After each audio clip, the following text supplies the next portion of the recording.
At $200, a Super Nintendo setup costs twice as much as the old system.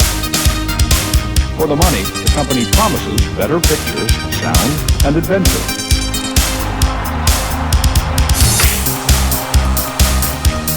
Now you're playing with power, superpower.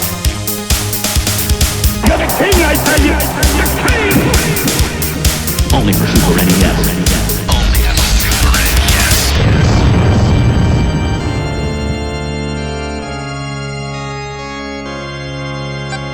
You're listening to the SNES podcast with your host, Soul Blazer.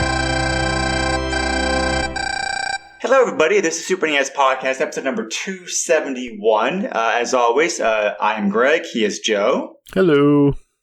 And we're getting to a period of the podcast to finish up the year 2025, where we're covering games kind of sort of relevant to certain things going on in real life. Maybe not always the best match, but we are trying to do what we can.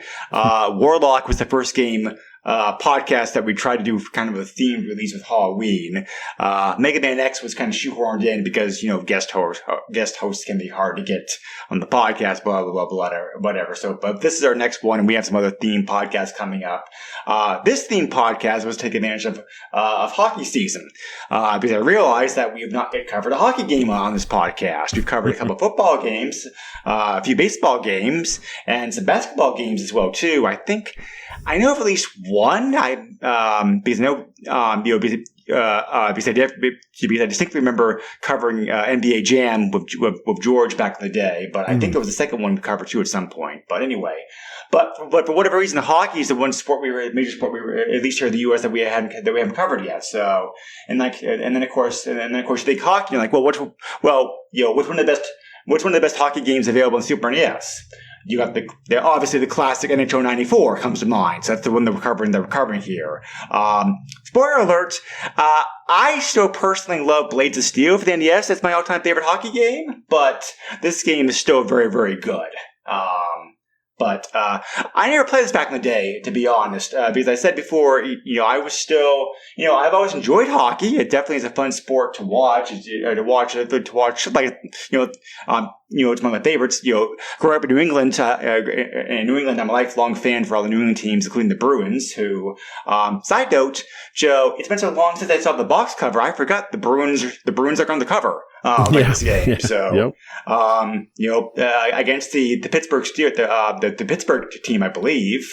The Penguins. Yeah. So, we'll talk about that in a little bit because that's an ugly story. But anyway, I just wasn't, hockey was not really a sport. Hockey is not a sport I played much of in video game format. I did play some, like Blades of Steel, which I still love and adore to this day, but I just didn't play much until more recently. I got more into the more modern like NHL games. So, I've seen this game played obviously over the years, but believe it or not, this is actually the first time. This is the first time for the podcast I actually sat down and actually played the game properly from start to back, to give like a full shake. Joe, what do you think about hockey? What's your experience with this game? If you have any, that kind of stuff. Yeah. So, this game came out. I was like 12, just getting into sports because of the friends that I was making at school. And that's how I fell into becoming a Detroit Red Wings fan. And this game, the Red Wings like the hockey's version of the Yankees. So. Yeah. So this game was very prevalent for me. Of course, I had it for the Genesis, which. We'll get into it, but interesting side note, the Genesis game plays a lot faster, which I did not realize until I played this version. Most sports games play faster than Genesis. That's one of the pros. We've talked about this before in the past, but like many sports games, Super NES just suffer to the Genesis counterparts because of that speed difference. So no blast processing. Well, not that. The Genesis just had a faster processor to begin with. So look, Genesis does what Nintendo, all right, man. They could have gotten, they could have gotten to work, and in fact, fans actually have in 2025, Sonic working on the Super NES. It's true. Yeah. It's like we're taking like some disassembly, like different programming to make it happen. So I'm just ribbing you. It's not very often that I get to tote up the superior hardware. I said of the before. Genesis. Well, I said before in the past, and I freely admit again, and this is also relevant to our topic today. Sports games were oftentimes better on Genesis because of that speed difference. I mean, not always. There are a few excellent sports games on the Super NES, but because sports games often rely upon speed. The one difference I think is baseball. I think baseball games on Super NES are excellent because baseball is not really a fast sport. So that speed. But hockey, we've got like guys, zipping around like a small ice field. For 10 big sprites on the screen at one time, that kind of stuff. Yeah, speed makes a difference. Speed, basketball, hockey, football, and soccer too. All depend upon that speed advantage. So, but.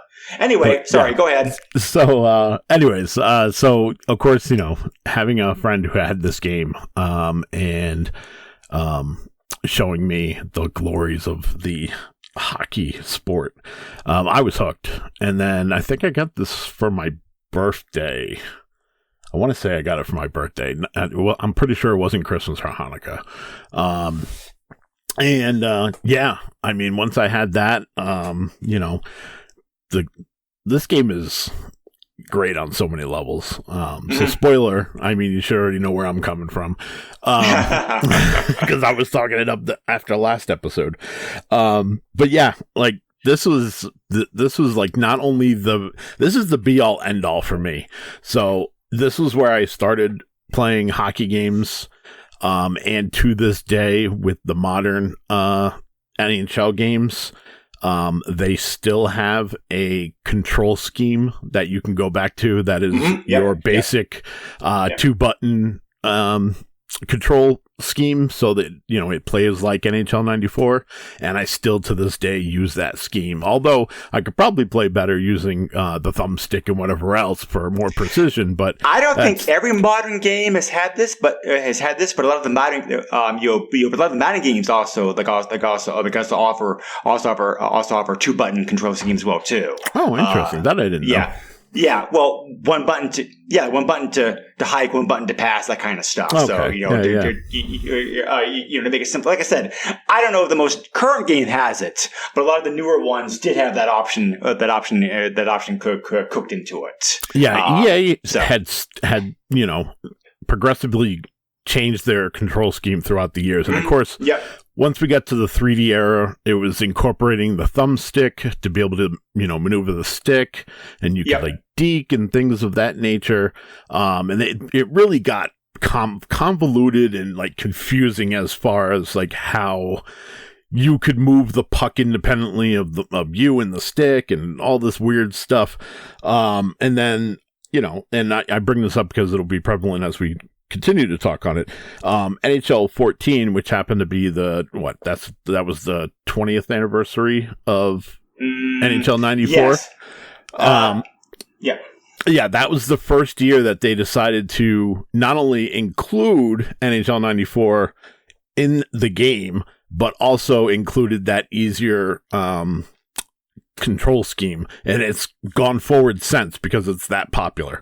So I could gush over NHL 94 in a lot of ways, but we'll talk more. Sure. Yep. So some history, set up that kind of stuff to get into this. The NHL, the NHL franchise of video games started life back in 1991. Like Madden, it started off without official rosters. Those were added later. As a matter of fact, another reason NHL 94 was so great was because it was the first game in the series to be officially licensed by both the NHL and the NHL Players Association. So they were able to use like real teams, like real names, real rosters, that kind of stuff in here. So the franchise is still going strong. There are other good there have been other franchises, hockey franchises, like over the years, some very good ones, and there are some. And there are some indie hockey games which you can buy on Steam and whatnot these days also, which are very good. But as far as the main one, this is definitely it. I don't think EA paid billions of dollars to lock down an inclusive contract for this like they did with like Madden for the NFL, but this definitely is one of their probably I'd say second tier franchises because hockey is really only popular in like North America and Europe. So I imagine this doesn't quite sell the same way that like say FIFA and Madden would. But so I don't know if they spent the money to lock down a contract. But yeah, so they definitely have. But yeah, there's definitely it's like a very long running franchise for EA for sure. So So, as is usual with sports games, the year that appears the year that appears the title makes a reference to the following year because the game comes out late the previous year, and that year is supposed to be the year in which the year which would be playing the game. NHL 94 is no exception. They came out for Genesis, Super NES in September and November of 1993, respectively. So. So it uses the as of current 1992-1993 teams and roster like on the game, which was a pretty good year for hockey. I actually looked into like a little bit. A lot of things happened that year. That was the year that two new teams joined the league with the Ducks of Anaheim and the Florida Panthers. That was also the year that some some rule changes like were made. Basically they're trying to penalize fights more, which is also relevant for something else I'll talk about later on here. So just to keep that in mind and whatnot. So it came after the previous year, which had a strike happen during it. So the hockey bounced back big time. Big time for that. It was also that season was also the 100th anniversary of the Stanley Cup, which is the which the award given to whichever team like wins the league. So, and I imagine that the reason the Bruins and Penguins were featured on the cover is both teams were very good at the time. And that continued in the 1993 season as well because they both, both teams like won their divisions respectively. However, that was a bad year for us Boston fans because Boston got smoked by Buffalo in the semifinals that year 4-0. So. Did not win a single game, so which is kind of typical for the Bruins. They're very streaky. It's like you never really quite know every year. You never quite know what year would you expect out of them. They might crash and burn. They might they might make a good run in the playoffs, or they might win the whole thing. You just don't know. But for the record, Montreal won the Stanley Cup that year. They beat Los Angeles for like 4 games to 1. Yep. So anyway, given the back, the game that said before originally came out for Genesis Super NES. It also received a DOS port for the first time as well. It wasn't called the same thing, or the same thing. It was just called NHL Hockey. But the DOS version of the game is pretty good. Also, I looked at it on YouTube. It's obviously not quite as good as the console versions are, but it's very playable. So you get to enjoy a game if you didn't actually have like a console on hand. So they also released a few months later in January, an enhanced version of the game for Sega CD, which got very high marks by people when it came out because it had things like improved controls, smoother gameplay, and also featured like short little like clips of like actual like real life players and games and whatnot. Yeah, and that's actually the whole reason why there's no fighting in this game. because I mentioned how the NHL was trying to discourage hockey because hockey was I mentioned how the NHL was trying to discourage fighting in hockey with the rule changes. Yep. At the NHL went to EA and was like, we don't want there to be any fighting the Sega CD version of the game, so it was taken out. Yep.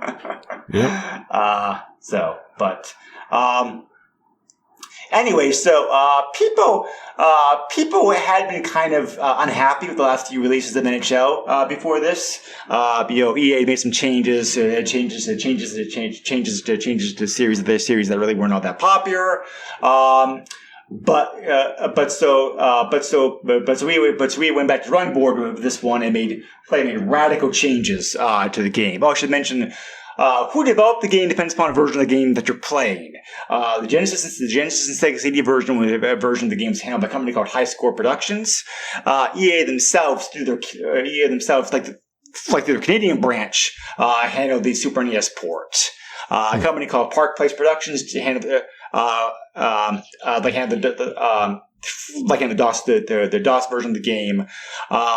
This game was also released in Europe, of course, because Europe's also like a big hockey territory. And for the first time, well, I don't know if the first time, but definitely was probably one of the first hockey games. The Super NES version of the game also got released in Japan, fully translated in Japanese, except the passwords, which were left to be English for some reason. But I wouldn't think of hockey being big enough to warrant them doing that for the Japanese market, but they did. So.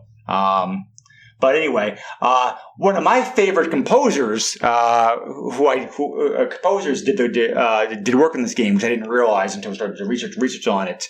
Rob Hubbard, who was a mastermind with composing songs for computers, such as Commodore 64 during the 80s and 90s. So.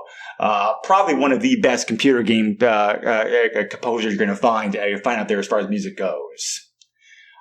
So I mentioned changes.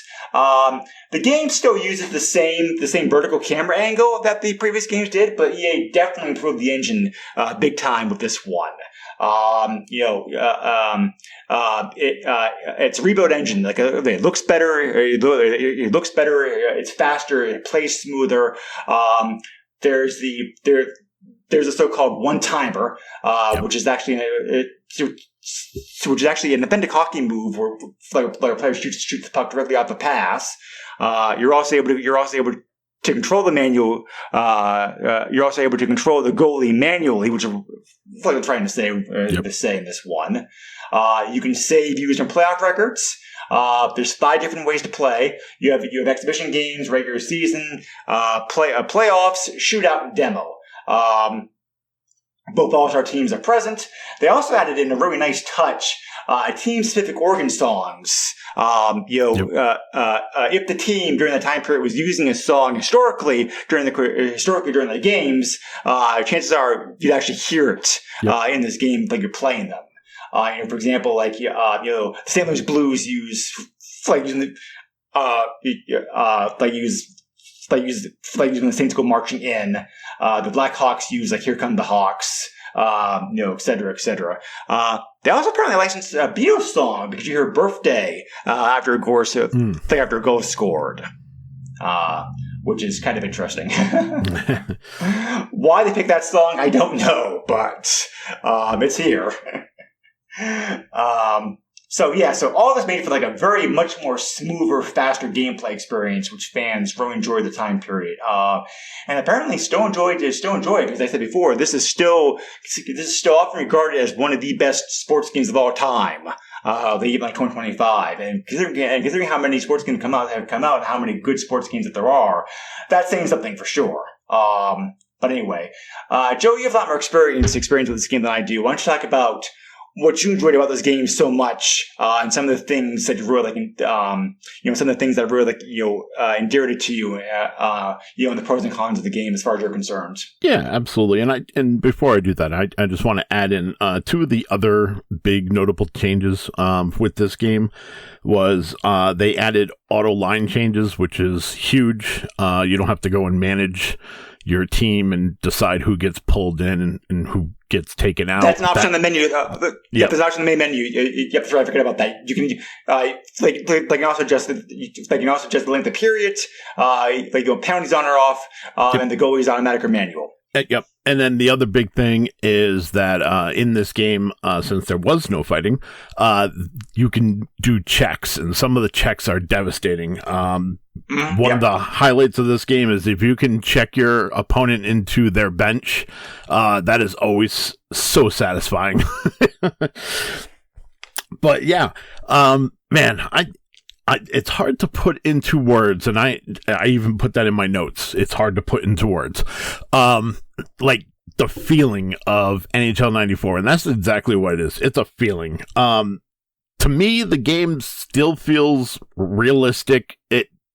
I've seen and heard reviews where people describe it as floaty.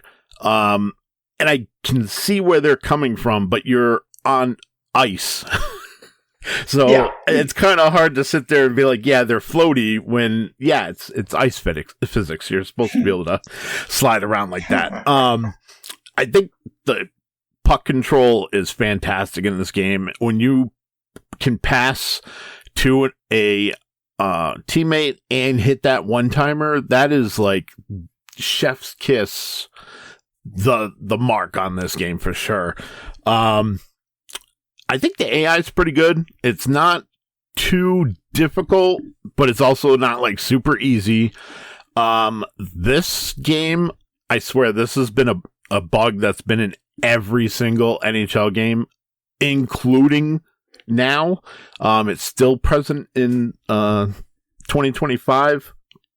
And that's, you can fly up the right side of, and you can probably do it via the left side as well, but if you fly up the right side and just come across the left side, like in front of the net, and fire your shot, 98% of the time, the goalie is going to completely miss it and it's going to go in. And of course, you can exploit this, and then that obviously makes the game very easy. But yeah, this game's just fun. That is the only way I can describe this. It is fun. This particular version, obviously I didn't get to experience this, but I thought it was very cool when I read about it. You can actually play with 5 friends. Well, 4 friends, including yourself. So 5 people all together actually playing on a team, playing this game on a Super Nintendo. That's amazing. And it's the only game that does it. Every game after this, only 4 players. So I don't know why this particular one, they decided to do, the ability to do 5 players, but whatever. I love the vertical scrolling gameplay field. I haven't played, so 94, like I said, was my first real experience with hockey in general, and that goes true here for the Super Nintendo. This is the first, hockey game I've played for the Super Nintendo, and I'm comfortable with that vertical scrolling that you get here on the ice. I still, even in the mid-90s, it would have been only a few years after this that I think it was called NHL Superstars for the Sega Saturn. They tried to do the whole 3D, and you were down on the ice, and it was like NBA Jam left to right, and it just did not feel right. And thank God they had an option to where you could be above the arena and be able to go vertical, or that game would have been completely unplayable for me. So, yeah, there's so, the rosters. So one of the things that's notable about the rosters here, is kind of a sad note. If you look at it in the time frame in which this game came out, here in the future, we can say that it's not so much a sad note, and it's a feat of triumph that he ends up going through. But before this game was released, or just after this game was released, Mario Lemieux was diagnosed with cancer. And would not end up being in an NHL game until, again, I think it was 96 or 97 when he came back, maybe even 98. But yeah, so like this was like a huge thing. We didn't know it at the time, but this was the last game we were going to have with, Mario Lemieux for a bit. As I mentioned, I was a Red Wings fan, so the Red Wings roster is amazing. With that being said, one of the things I absolutely love about this game is there's no filter on trades. So you can force trades. So I had guys like Brett Hull, Wayne Gretzky, Jeremy Roenick, Ray Bourque, Adam Oates, Mario Lemieux, Yami Yager. I'm trying to think of who else. I know I'm missing at least a couple guys. There's so many. I used to have Curtis Joseph as my goalie because nobody could beat him, and Patrick Waugh was always my backup. So yeah, I would always make and that's why I said this game can be easy. Because you can stack your roster. You can truly stack your roster. There's nothing stopping you. And I think that's part of the fun is that you can just make your fantasy rosters and just go to town, or you can play the vanilla rosters and still have just as much fun. Yes. Yeah. And I was going to say, and I'm going to jump into it real quick. The sound engineering for this game is really what keeps it at the tops. The crowd noises is fantastic. The noises when you're on the ice are fantastic. When you hit a guy, it sounds like you're hitting a guy. It's just the puck bouncing off the sides of the arena. They really hit something special here, and they knew it. Yeah. Well, it's also pretty it's also pretty easy to pick up and play too. I mean, you don't really have to know too much about hockey to be able to grasp the concepts of this pretty quickly. Yeah. There were several other hockey games for the Super NES, but a lot of those hockey games were of different types. The NHL series, by the way, was on Super NES for a long time, from 93 to 98. There was also the Stanley Cup spin-off game as well, also from that. Hit the Ice was more of the hockey version of NBA Jam. Yeah, exactly. ESPN National Hockey Night I played before in the past. That's pretty good too. It's more of a simulation type. Brett Hull Hockey, I remember liking as a kid. I'm not very sure how that one would compare nowadays. Same goes for Wayne Gretzky. But Brett Hull will eventually cover on this podcast, so I won't say anything about it. There also was Pro Sport Hockey, Street Hockey, Super Hockey, and Super Slap Shot to round out the hockey games on the system. Yeah. So, but anyway, some of them, a couple of those. A couple of those games I played, and some of them are pretty good. And yeah, I agree with you. The graphics of this one may not be as good as some of the other hockey games, but the camera angle and how it moves is very fluid. Yeah. So that's really encouraged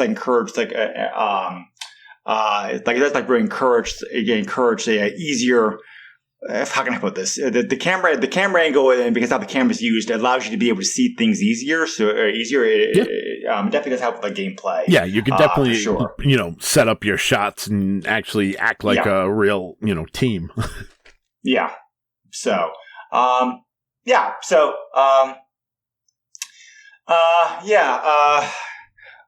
what else can I say about this game?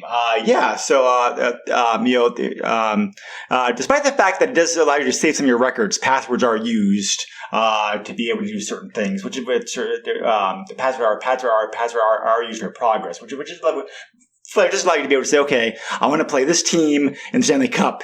Grab the password online, put it in, you're good to go. Yep. So, the password system, as annoying as it is, does have that advantage. For sure. So, the Genesis version of this game was later used a bit in the heavily modified form for Mutant League Hockey. I'm not sure if you ever played that game, Joe, but they use the same engine for that game. Of course, like I just said, you heavily modify because they have the bounds and whatnot. Right. So, Genesis versus Super NES. We did talk about this a little bit. I did not play the Genesis version, but I did watch it on YouTube. Genesis version definitely Genesis version of the game, I have to say, is superior. Just like, again, for that reason I talked about before, speed. Yeah. Because the two games, the Super NES looks better, sounds better, and I would even argue controls better. Like I said, I didn't play that. Like I said, I didn't play the Genesis version, but I'm like, the extra buttons, the extra buttons have got to help. But the Genesis version is just simply faster and smoother because that like a better processor the system had, and with a game like hockey, that goes a long way. So the Super NES version of the game is very good. It's very playable, but if you have your choice, Genesis version of the game is the way to go. Yeah, and I'll even take that a bit further. I'd say play the Sega CD game because that is literally the epitome of this game. Well, that one's also harder to get these days. Well, because, right. Yeah. But there's extra hurdles you have to go through to get that one and whatnot. Because we will talk about releases of this game here later on. But spoiler, those are all based on the Genesis version of the game. Yep. So the Sega CD version is a little bit harder to get. I didn't even look up prices for that version of the game on eBay. It's probably pretty expensive to get your hands on these days. But nowadays, emulation's a thing. Your computer's good enough, you can handle it. But because we'll talk about eBay pricing at the end. But this game's not that bad in price. Sports games usually tank the value anyway. But spoiler: the Sega CD version can be got for less than $30. No, it's not bad at all. Yeah. Yeah, and that's complete in box. If you can get just the disc, it's even cheaper. So, yeah. Yeah.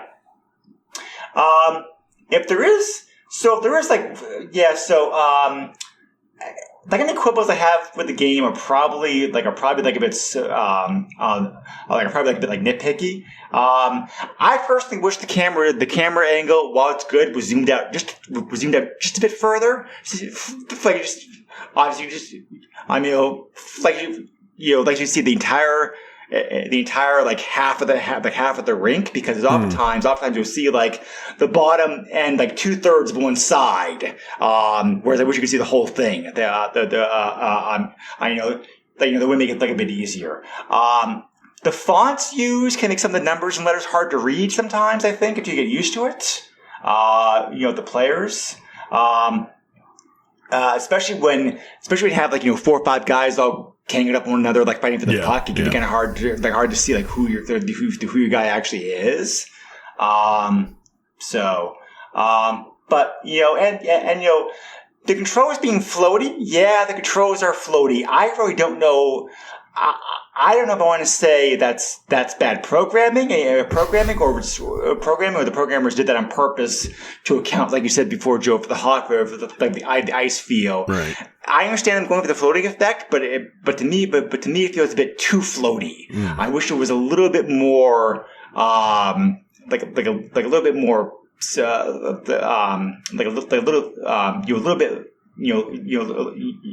it was a little bit more inertia driven, as opposed to feeling like you're just sliding all over the place. Yeah, I got It's not a major deal. You get used to it, but it can make control a bit hard sometimes. Yeah, and I mean, like I said, this is my hockey game. So, like any flaws, I would expect you to be able to find them.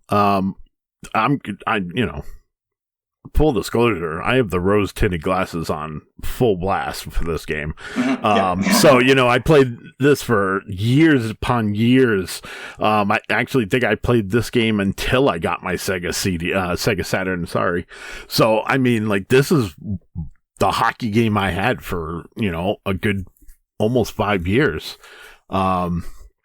So yeah, any flaws that it had, I would have worked around and learned to deal with. And to me, you know what I mean? I wouldn't even notice those things. But, like I said, I looked at other reviews and whatnot because I knew that, I was coming in with my rose tinted glasses. So I can totally understand where you're coming from, and what others had said about it being floaty. And, tight controls on ice is kind of hard to nailed down. I mean, even Mario had an issue with it in like Super Mario Brothers 2.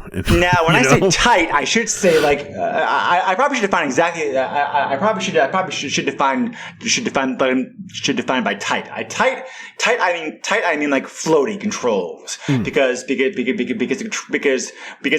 comes to things like. Because when it comes to like critical gameplay things like passing and shooting and checking opponents, they're very tight. They're very good controls. I meant like not as tight when it comes to like things like like moving around a bit on the ice. Okay. And that kind of stuff because the controls are because overall the controls are very good. But so it's not hard to see why this game holds up like so well over the years. My nostalgia, like I said before, like for Blades of Steel, because that's the game I had as a kid, so that's the game I played a ton of, and that game did include fighting, some fun fighting modes, as a matter of fact, in that one. So, but yeah, it's like, as far as like, this is like, this game's a very good blend between arcade action and simulation, because you kind of have like. We kind of have a bit of both here. Mm-hmm. The gameplay is more heavily arcade, but the ability of the one timer, and the small touches like the songs being used, the sound effects, the actual teams and players, it all adds a very realistic simulation feel to it. Yeah. I can't really say too much more about this game, I think. Do you have anything else you want to say about this game before we start wrapping things up, Joe? No, I think they've heard me gush about this long enough. Okay, all right. So not a surprise this game's been re-released several times over the years because of how popular that it is. The first port of the game was included as a bonus in the PS2 version of NHL 06. Which was essentially the Genesis version, but because the game was a bonus, they didn't bother trying to go back and relicense the old rosters. So while the player numbers and stats are there, the names are not because they don't use like the official the official rosters. Also by that time, as us New Englanders know, the Hartford Whalers had moved to Carolina and had become the Hurricanes.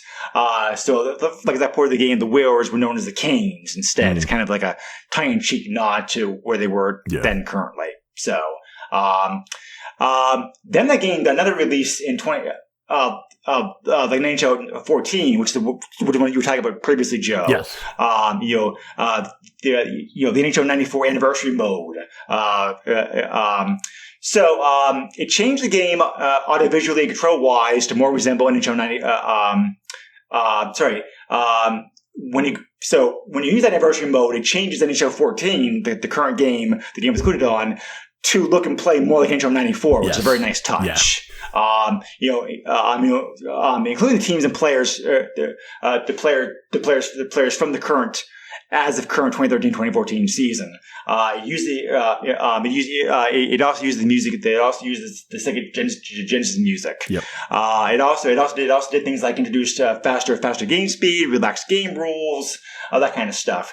I never played this version, but I looked at it online and it looks like very impressive. Very nice. Kind of way to honor the history of the franchise, and of this game by doing that. Yeah. It was a fantastic bonus that they included and was unexpected. I had pre-ordered NHL 14 at that time because I had not had a NHL game, hockey game in general, for my PS3. So that was the first one I was jumping into, and that was a pleasant surprise, and also reaffirmed my love for that game. So, they also would include that mode in the next two games as well too. It was also present. Like in NHL 15, and also NHL Legacy Edition. Okay. So, there was finally there was an actual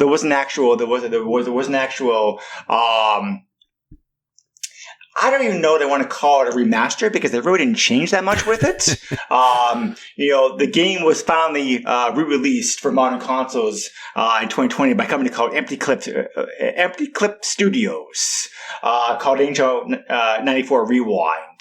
It was initially it was only available. Initially, it was only available for people who pre-ordered NHL 21. But then, but several months later, they put it on the the PS4 and Xbox One store for anybody to buy. We're still available on the PS Store to this day for $10. Mm-hmm. So they pretty much the only changes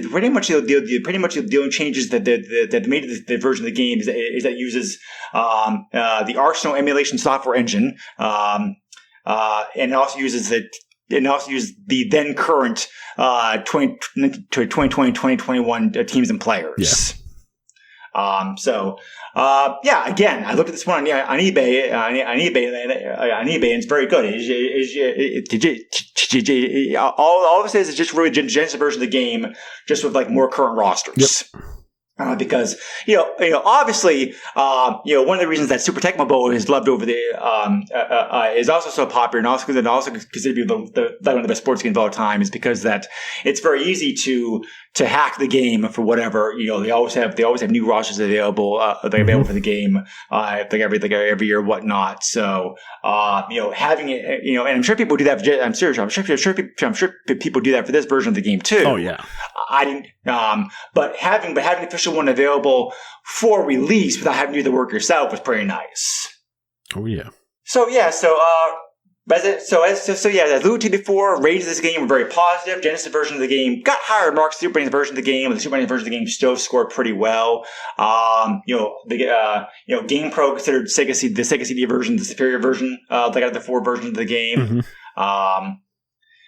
It actually outsold Madden that year, and sold at least 1 million copies. I couldn't find a more concise number, just like over 1 million was what they said. So,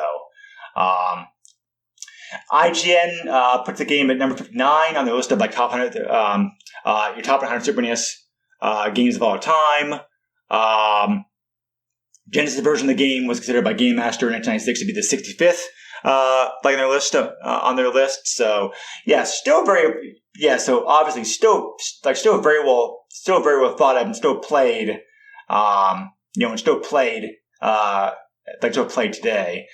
There's actually still an Easter egg, from this game present in every NHL game since NHL 19, during the World of Shell mode, you can unlock a go horn sound. Sorry, I'm having a hard time talking today. And that horn sound you can hear is the Genesis horn sound from in this game. Mm. So, nice to see EA actually acknowledging one of their games as being acknowledging one of their past games like this and bringing it back every now and then, because they don't usually do that for stuff. So, but obviously they saw the money they could make from this. So, I don't know how well the Rewind version of the game sold, but probably so. I have to imagine that sold fairly well. Have you played that version of the game yourself, Joe? I have. It very much plays very much like NHL 94. And I can also see them, they probably sold quite a bit because it was released in 2020 and it's still currently on the store at $10 a pop. I'm sure that's like an evergreen purchase for them. Yeah. Well, I mean, that's the advantage of online stores also, because stores also, because once you put a game on there, it doesn't really, it doesn't cost you much to keep it on there. Right. So, I mean, there's no harm. I mean, how it's selling nowadays, who knows? Probably not that very well at all, right. but I'm just saying, and this is also why I get angry at companies for yanking stuff, being just like, it doesn't cost you anything to leave it on there. Just leave it on there. Yeah. But anyway, that's a hill for another time. But yeah, so very good hockey game. We are going to understatement of the year probably there for saying this, but like I said before, I understand why you love the game as much as you, Joe, because it is like a very good game. And if I played this first, maybe I feel the same way. Yeah. But and it's fun playing, growing up in the late 80s and early 90s when like Tecmo Bowl was a thing. The Patriots were not fun at all to use in those games because of how much they sucked in the time period. But the Bruins were very good here, so it's actually it's actually nice to play. It's actually nice to play an old sports game. Pick up your favorite team and be like, okay, they're actually pretty good here. So that's a very nice. Very nice, very nice added bonus, for sure. But anyway, no cheat code specifically per se. Like I said before, there are passwords that you can find online to use to play your team in a certain situation or whatever that you can or whatever that you can do if you want to just do that, like the fun of it, or for a challenge like or whatnot. As to be expected, the game's very commonly available on eBay. Also probably has to be expected, where like sports games can be had for like you can't give sports games away usually. This actually was like a fair amount of money still, which goes to show. Which again goes to show, just how popular the game still is. 88 copies of this game are available online on eBay. As I've been doing research, 34 copies were recently sold. These prices for North American copies and include shipping. Card-only prices ranging from $6 to $20. Okay. And CIB was anywhere from and CIB prices like anywhere from $20 to $51. So yeah, that's not horrible. I mean, well, usually, like I said before, old sports games after a couple of years, you can't give them away usually. Right. So the fact that the fact that on average this game still coming in like $10-15 is kind of surprising. But again, testament to how popular the game is. Yeah. Yep. So. I did not look up the Genesis pricing, but I have to imagine Genesis pricing is pretty much the same. Maybe a hair more because the Genesis version, like I said, is the more popular, the more popular two versions. But complete in box, you're looking at $15 to $20. Cart alone recently sold. You're looking at there's barely anything that's just cart alone. Let's see. That's surprising. $2 card alone. Okay, it's actually much cheaper than $9. Cheaper. It was the high end for the card alone. So yeah, I mean, maybe it's cheaper over there because they sold more copies. Who knows? That's what I was thinking. Yeah. You already mentioned the Sega CD. The Sega CD price. Yeah, about $20. Did you play the Sega CD version also? I can't remember if you said that or not. No, I have not played that version. Okay. Though I will say, after doing this one, I do have some motivation to go and play it. So, yeah, for sure. So, anyway, yeah. If you enjoy hockey, this is a very good hockey game. Like, it still holds up very well today. One final thought. One reason I think this game holds up very well still today, Joe, is that unlike other sports, hockey's probably had the least rule changes in the last 30 years than any of the major sports. Yeah. Because football is always changing, basketball has had some changes. Even baseball changed their rules recently.